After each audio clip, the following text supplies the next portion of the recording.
National ஆரோக்கிய expo மற்றும் AYUSH conclave ஜனவரி 9 முதல் 12 வரை heartfulness institute, Babuji memorial ashram, Manapakkam, Chennai. இதில் கலந்து கொள்வதற்கு பொதுமக்கள் அனைவருக்கும் இலவசம். 2001 கலைஞர் கருணாநிதி மேலையும் இப்போ மேயராக இருந்த ஸ்டாலின் மேலையும் மேம்பால ஊழல் வழக்கு 115 கோடி லஞ்சம் வாங்கிட்டாங்கன்னு ஊழல் வழக்கு அப்படி தாக்கல் செய்யப்பட்டது. எல்லா துறையை குறித்தும் 4 லட்சம் கோடிக்கு ஊழல் புகார் மனுவை கவர்னரை பார்த்து எடப்பாடி ஐயா கொடுத்துருக்காங்க. இது எல்லாரும் கொடுத்துருக்காங்க, கடந்த காலத்தில் திமுகவும் கொடுத்துருக்காங்க. அவங்க ஆட்சியில் லஞ்சம் இதெல்லாம் புறையோடி போய் கிடந்தது, தலைவிரிச்சு ஆடிச்சு. இப்போல்லாம் அவங்க பண்ண அந்த அப்போ அமைச்சர்களாக இருந்தவங்க மேலே நாங்கள் கேஸ் கொடுத்துருந்தோம், அது நிலுவையில் இருக்குது அப்படின்னு மேற்கோள் காட்டுறாரு. அதிமுக அரசாங்கம் ஊழல் செய்ததுக்கு எந்த ஆதாரமும் கிடையாது. அதுக்கு ஒரே ஒரு உதாரணம் சொல்லட்டுமா? 2538 போஸ்ட்டுக்கு 2 லட்சம் தமிழ்நாட்டு இளைஞர்கள், இவர் போய் லேப்டாப்பை கொடுத்துட்டு இளைஞர்கள் கனவு காணுங்கன்றார, அந்த இளைஞர்கள் தான், அந்த மாணவ மாணவிகள் இளைஞர்கள் 2 லட்சம் பேர் எக்ஸாம் எழுதலாம். எதுக்கு? நம்மளுக்கு இந்த வேலை கிடைக்கும், நம்மளுக்கு திறமை இருந்தால் வேலை கிடைக்கும். நீங்கள் லஞ்சம் வாங்கிட்டு இவ்வளோ வேலை போட்டிருக்கீங்கன்னா 25 லட்சத்துலேருந்து 50 லட்சம் அந்த பரீட்சை எழுதின அத்தனை அப்பாவி இளைஞர்கள் ஏமாறுறாங்களா? இபிஎஸ் போய் அமித்ஷாவை சந்திச்சிருக்கிறாரு. அதில் கண்டிப்பாக இந்த விஷயமும் பேசியிருப்பாரு அப்படின்ற தகவல்கள் தான் வருது. இல்லை, இதை மீறி நடவடிக்கை எடுப்பாங்கன்னு தான் நான் நினைக்கிறேன். ஏன்னா எல்லா துறையும் பார்த்தீங்கன்னா ஓப்பனாக இவங்க ஊழல் பண்ணியிருக்காங்க. அதில் ஏகப்பட்ட ஆதாரங்கள், இப்போ எல்லா ஆதாரங்களும் சேர்த்து தான் கொடுத்துருக்குறாங்க. ஓகே, அந்த ஃபைல் இப்போ அமித்ஷா டேபிளுக்கும் போயிருக்கு. அமித்ஷாவோட ஆர்டர் என்னவா இருக்கு?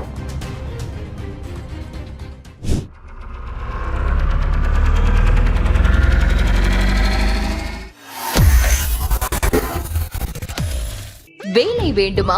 ப்ளூ ஓஷன் இருக்கிறது. 10th 12th டிப்ளமோ டிகிரி படித்தவர்களுக்கு உணவு, தங்குமிடம், இஎஸ்ஐ, பிஎஃப் இன்சூரன்ஸ் உள்ளிட்ட சலுகைகளுடன் அனுபவத்திற்கேற்ற நல்ல சம்பளம் 15,000 முதல் 30,000 வரை. பெண்களுக்கு முன்னுரிமை. 2,000க்கும் மேற்பட்ட வேலை வாய்ப்புகள் உள்ளன. இப்போதே தொடர்பு கொள்ளுங்கள். Blue ocean.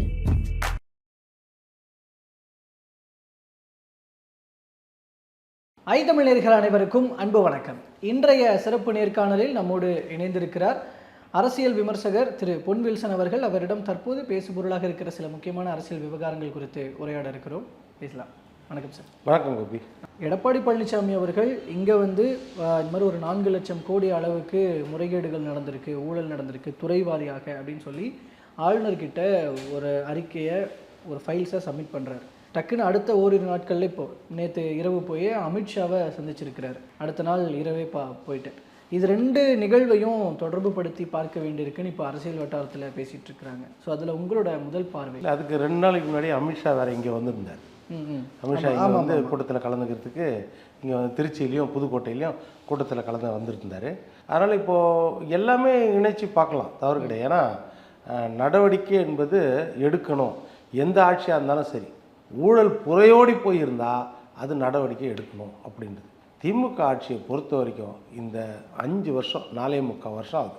எல்லா துறையிலையும் ஊழல், கட்டுப்பாடற்ற ஊழல், அந்த அளவுக்கு கொள்ளையடிக்கிறாங்க எல்லா துறையிலையும். இதற்கு என்ன செய்யுதுன்னா, ஒரு பக்கம் பார்த்திங்கன்னா அரசாங்கமும் நிறைய விஷயங்களில் டிஃபெண்ட் பண்ண பார்க்குது. அதிகாரிகளை கூட காப்பாற்றுறதுக்கு முயற்சி பண்ணுதுன்றது நம்ம பார்த்தோம். 4,730 கோடி கனிம வள கொள்ளை, மணல் கொள்ளை, கனிம வளங்கள் கொள்ளைன்னு சேட்டலைட் மூலமாக எடுத்து இவங்க 30 மீட்டர் அகலத்துக்கு தோண்ட சொன்னால் 300 மீட்டர் அகலத்துக்கு தோண்டினாங்க. 3 மீட்டர் ஆழத்துக்கு தோண்ட சொன்னால் 30 மீட்டர் ஆழத்துக்கு தோண்டினாங்க. தோண்டி மொத்தத்தையும் சுரண்டினாங்க. அப்போ 4,730 கோடி அரசுக்கு வர வேண்டிய வரி வருமானம் இழப்பு ஏற்பட்டதுன்னா அப்போ எத்தனை லட்சம் கோடி கொள்ளையடிக்கப்பட்டிருக்கும்? அரசுக்கு வர வேண்டிய வரி வருமானம் மட்டுமே குறையணும். இது வழக்கு போட்டு அரசாங்கம் என்ன, நம்ம அமலாக்கத்துறை என்ன செய்தாங்க, இவர்களை அதிகாரிகள் தான் ரொம்ப முக்கியம். அமைச்சர்கள் இன்றைக்கி இருப்பாங்க, நாளைக்கு போவாங்க. அரசியல்வாதி இன்றைக்கி இருப்பாங்க, நாளைக்கு போவாங்க. அந்த அதிகாரிகளை பிடிக்கணுன்னு மாவட்ட இவங்களை தலைவர்களை அழைக்கிறாங்க. அழைச்சி பேசணும். கலெக்டர்களை, தாசில்தார்களை சம்மன் அனுப்பி என்னென்னு விசாரிக்கணும்னு சொன்னால் திராவிட முன்னேற்ற கழக அரசாங்கம் என்ன செய்கிறாங்க, உச்ச நீதிமன்றத்துக்கு போகிறாங்க. எங்களுடைய ஊழியர்களை நீங்கள் விசாரிக்கக்கூடாது, எங்களுடைய அதிகாரிகளை விசாரிக்கக்கூடாது அப்படின்னு உச்சநீதிமன்றத்துக்கு போகிறாங்கன்னா உச்சநீதிமன்றம் சொல்லிச்சா இல்லையா? அவங்களும் அரசு ஊழியர் தான், அவங்க விசாரிக்கப்பட வேண்டியதான். எந்த விசாரணை அமைப்பாக இருந்தாலும் சரி, மாநிலமோ மத்தியமோ எந்த விசாரணை அமைப்பாக இருந்தாலும் விசாரிக்க உரிமை இருக்குதுன்னு சொன்னாங்களா இல்லையா? இந்த மாதிரி அதிகாரிகளை காப்பாற்ற இவங்க முயற்சி பண்ணுறாங்க. இன்னொரு பக்கம் பார்த்திங்கன்னா, இப்போது எல்லா துறையை குறித்தும் 4 லட்சம் கோடிக்கு ஊழல் புகார் மனுவை கவர்னரை பார்த்து எடப்பாடி ஐயா கொடுத்துருக்காரு.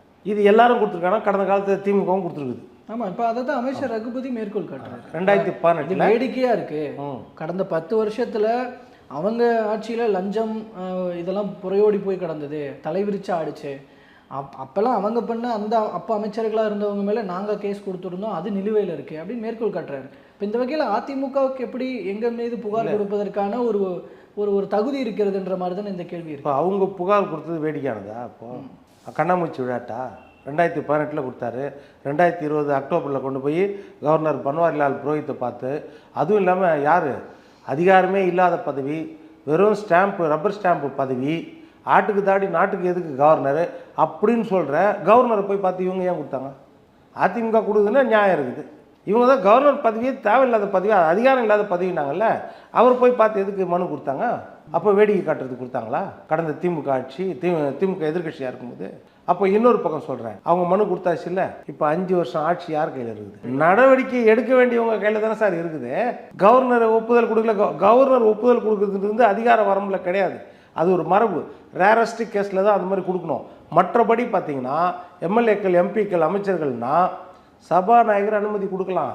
இது நிறைய பேர் தெரியல, ஊடகத்தில் பேசுகிறவங்களே சரியாக பேருக்கு தெரியல. கவர்னர் அனுமதி சபாநாயகர் அனுமதி கொடுக்கலாம்.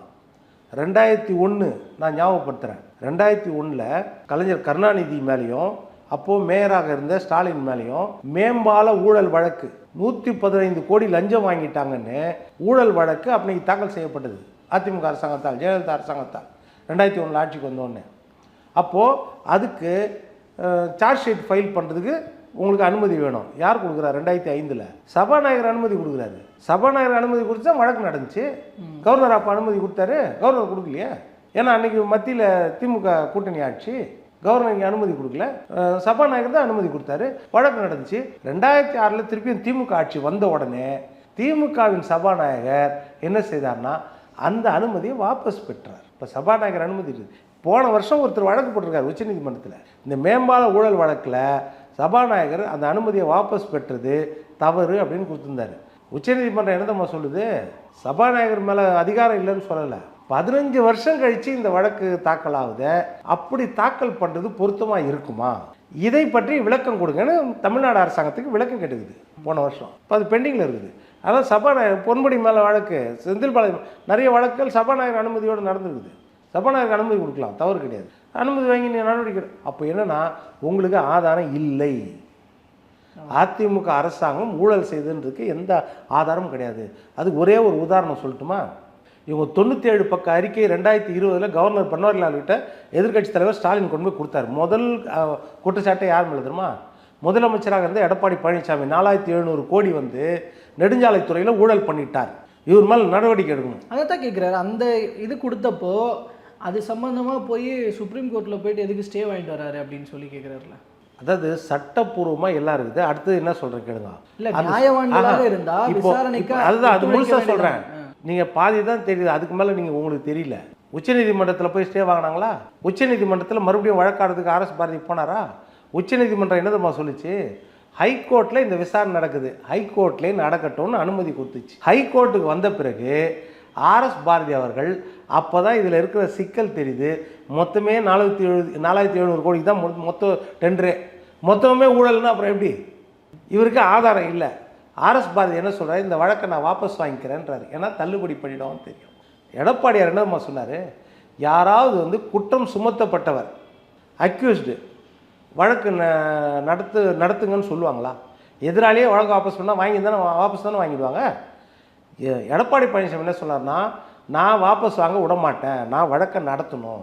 ஏன்னா என் மேலே கரை படிஞ்சிச்சு. இப்போது நீங்கள் என்னை என் மேலே கரை இருக்கிற மாதிரி நீங்கள் காமிச்சிட்டீங்க மக்கள் மத்தியில், நான் நிரபராதியை நிரூபிக்கணும்னு சொல்லிட்டு அந்த வழக்கை வாபஸ் வாங்க ஒத்துக்காமல் வழக்கை நடத்தி வழக்கில் தீர்ப்பு வந்துச்சு. இவர் நிரபராதி, இவர் மேலே ஆதாரம் கிடையாது, இவர் தவறு செய்யலைன்னு விடுதலை பண்ணாங்க.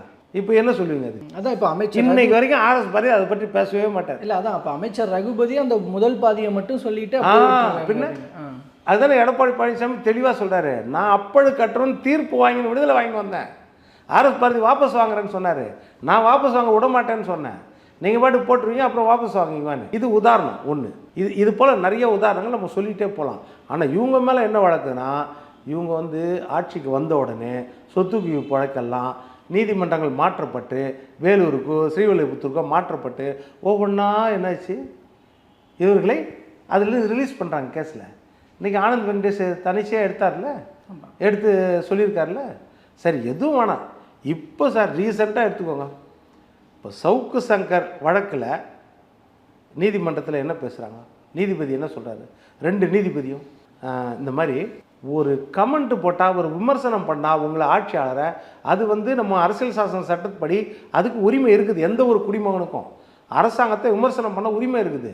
அதுக்கெல்லாம் நீங்கள் வந்து நைட்டு ஏதாவது ஒரு இது வாங்கிக்கணும், ஒரு புகார் வாங்கிக்கணும், முந்தின நாள் அடுத்த நாள் விடிய காலையில் போய் இந்த மாதிரி கைது பண்ணிங்கன்னா கதவை உடைச்சி, இது எந்த அளவுக்கு நியாயம்? சரி, அமலாக்கத்துறை உங்கள் அமைச்சர் மேலே 232 பக்க அறிக்கை ஒன்று புகார் மனு, அது வந்து 888 கோடி, 2538 பேருக்கு லஞ்சம் வாங்கியிருக்கீங்க பதவி கொடுக்குறது, வேலை கொடுக்குறதுக்கு. அதே மாதிரி 1020 கோடி உங்கள் துறையில் நகர்ப்புற உள்ளாட்சி மற்றும் இது குடிநீர் வழங்கல் துறை, நேரு துறை, 1020 கோடி ஊழல், 500 பக்கம் புகார் மனு ஆதாரத்தோடு கொடுத்துருக்காங்க. யார்கிட்ட கொடுத்துருக்காங்க? சாதாரண மனுஷங்கிட்ட கொடுக்கல. நீங்கள் சொல்கிற அது தொடர்பான விவகாரத்தில் நடவடிக்கை எடுக்கணும்னு இன்னைக்கு தமிழ்நாடு அரசு சொல்லியிருக்கிறாங்களே, அதை தான் சொல்ல வரேன். இப்போ அதில் நீதிபதி கேட்டார். இப்போ நடவடிக்கை எப்படி வருதுன்னு சொல்கிறேன் கேளுங்க. நடவடிக்கை அவங்க எடுக்கல, நடவடிக்கை எடுக்க வைக்கிறாங்க. யார் எடுக்க வைக்கிறாங்க? முதல்ல நீதிபதி சவுக்கு சங்கர் வழக்கில் அவர் பேசுகிறார். என்ன சொல்கிறாரு? இவங்களெல்லாம் கைது பண்ணுறீங்களே, உங்கள் அமைச்சர் மேலே புகார் மனு கொடுத்துருக்காங்களே மத்திய புலனாய்வுத்துறை, அது எஃப்ஐஆர் போட்டிங்களா? அதில் என்ன செய்தீங்க? அந்த வேலையை பாருங்கள். சொன்னாரா இல்லையா? 2 நீதிபதிகள்.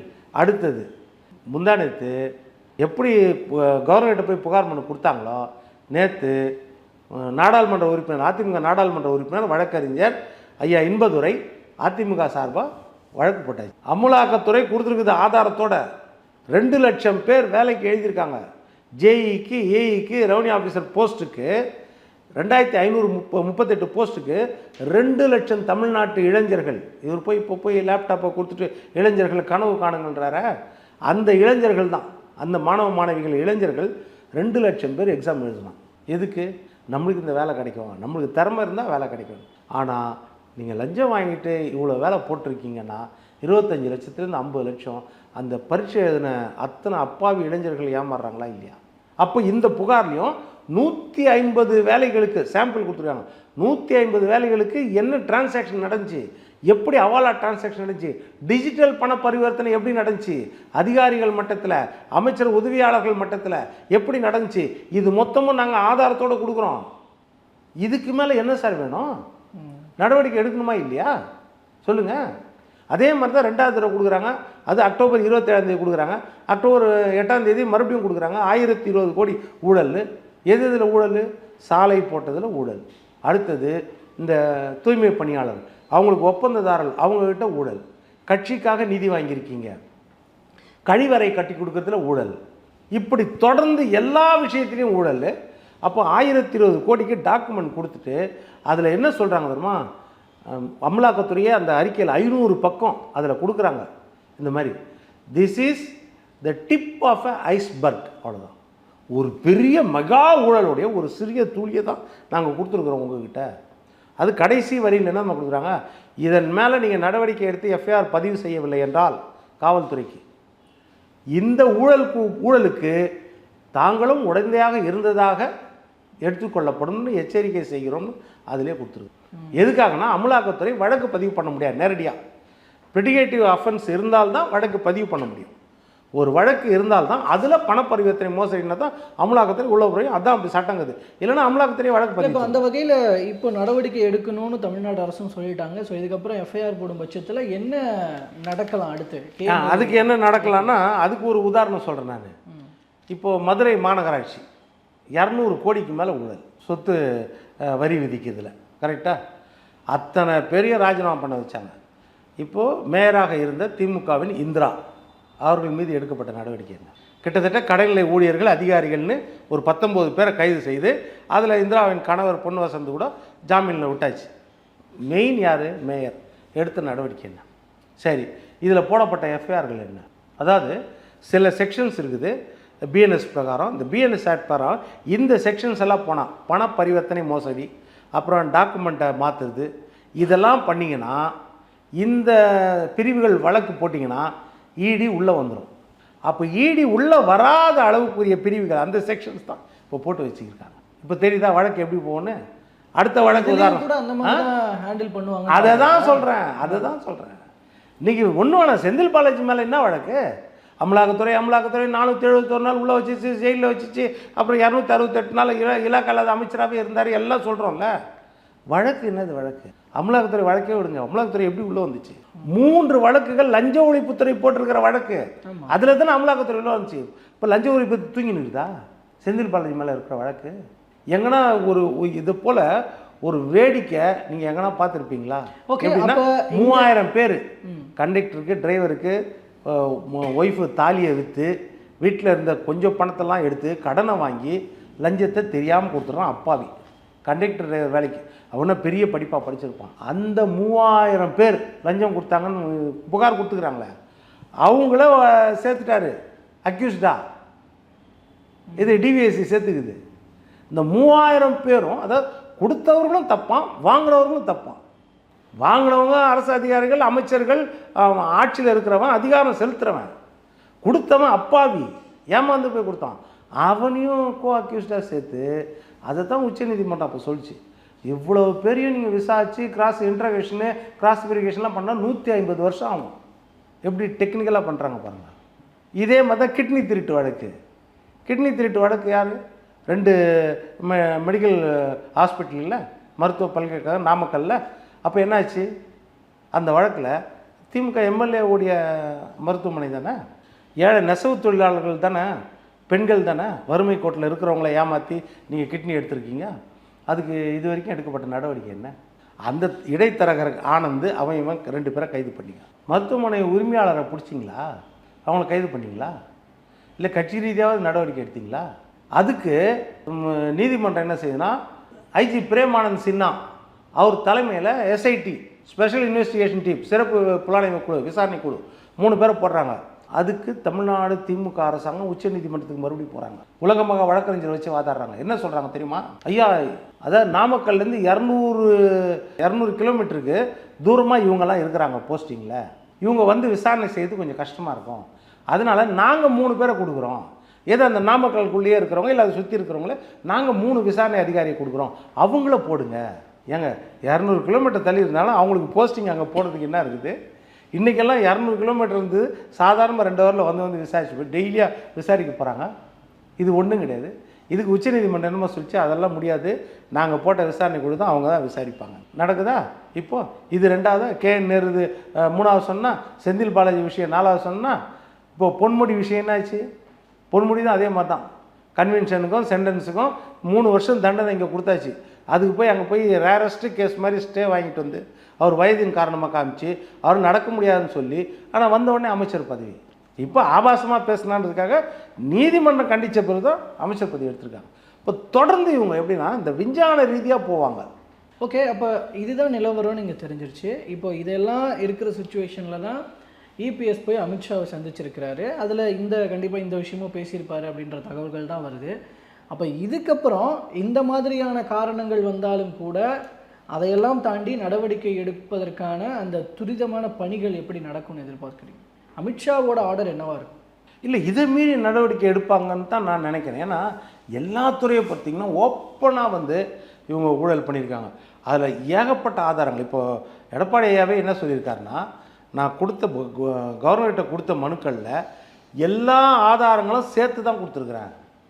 எல்லா துறையிலேருந்தும். டாஸ்மாக்னா 50,000 கோடி, அதே மாதிரி பள்ளி கல்வித்துறையிலாம் 5,000 கோடி, உயர்கல்வித்துறை 1,500 கோடி, பத்திரப்பதிவுத்துறை 20,000 கோடி, துணை முதலமைச்சர் அவருடைய விளையாட்டுத்துறை அதில் 500 கோடி.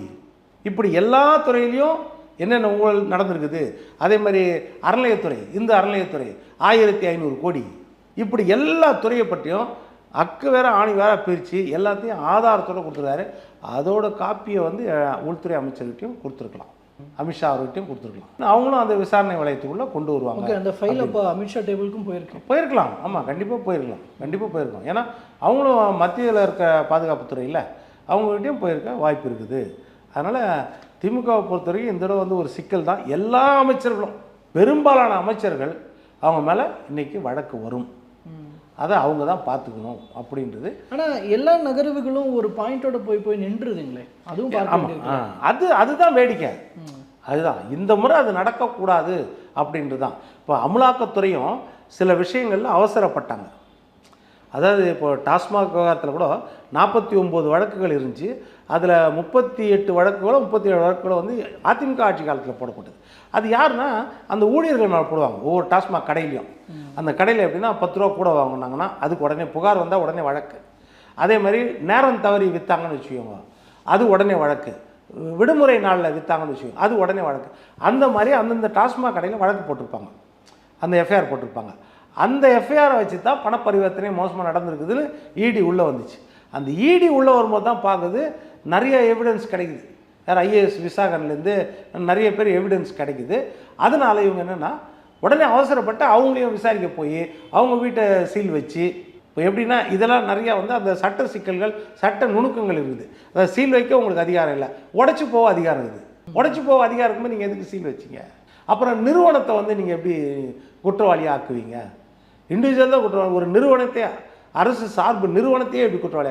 இந்த போல் டெக்னிக்கல் டேர்ம்ஸ் எல்லாம் அதில் வந்துச்சு. அதனால தான் இடி இந்த என்ன செஞ்சுன்னா முறைப்படி ஆதாரத்தோட டிஜிபி கிட்ட கடிதம் கொடுத்துச்சு. அதுதான். அதனால் நம்ம எப்படி முறைப்படி வரணுமோ அப்படி வரணும்னு அமலாக்கத்துறை ஏதாவது வழியில் வரும் உள்ள. அப்போ இவங்களுக்கு தெரியும் இந்த ரைடு. இப்போ சிபிஐ கூட என்னாச்சுன்னா தமிழ்நாடு அரசாங்கம் எங்கள் அனுமதி இல்லாமல் சிபிஐ யார் மேலேயும் வழக்கு போடக்கூடாதுன்னு அது ஒரு இது பாஸ் பண்ணிட்டாங்க. அதனால ரெசல்யூஷன் பாஸ் பண்ணுறதால அதுவும் சிபிஐ இவங்களோட அனுமதி இல்லாமல் வர முடியாது, இல்லைன்னா நீதிமன்ற உத்தரவோடு தான் வர முடியும். ஸோ பொறுத்திருந்து பார்க்கலாம் என்ன நடக்க போகுதுன்னு. தொடர்ந்து பேசலாம் அப்படி நடக்கும் பட்சத்தில். தற்போது வரைக்கும் பல்வேறு தகவல்களை கருத்துக்களை பகிர்ந்து கொண்டமைக்கு ரொம்ப நன்றி.